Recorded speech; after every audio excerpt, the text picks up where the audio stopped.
paano mo ginagamit ang social media sa teacher mo para mapabago ang opinion ng mga botante tungkol sa mga kandidato? Again, kung ang social media ko, kasi talagang napaka-expressive ko.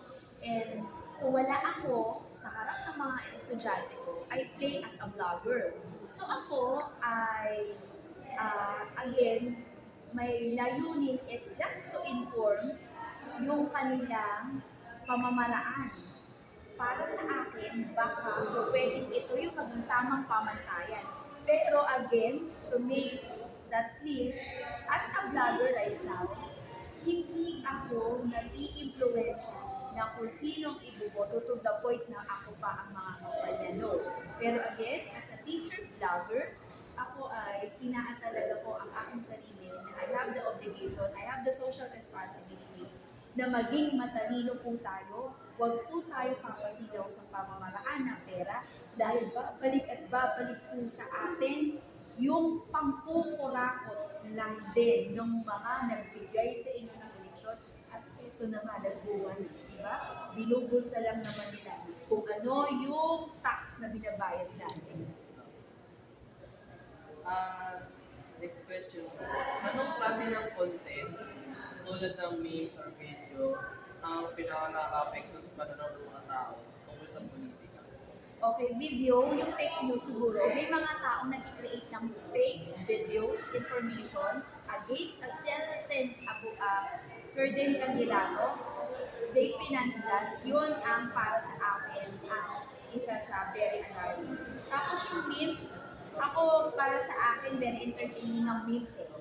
Lalo na kung yung memes na yon ay directly pointing sa mga kurakot. For example, buwaya.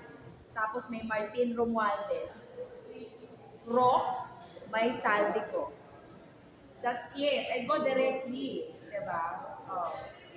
Then, last question po. Ano sa tingin niyo po ang mga mabuti at masamang epekto ng paggamit ng social media sa pagboto ng mga tao lalo na sa mga bagong botante?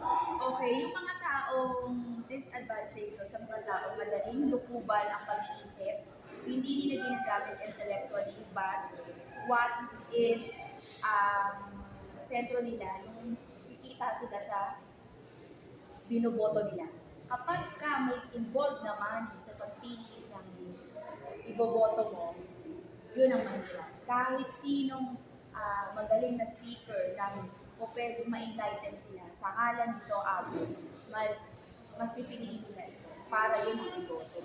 Diba? Yun ang masakit para sa akin. Ako wala akong sawa mag-advocate dahil gusto ang pagmamahal ko sa bayan at ang pagpatalaga ng kung saan ako naroon ngayon, which is sa pagtuturo, wala akong sawa eh.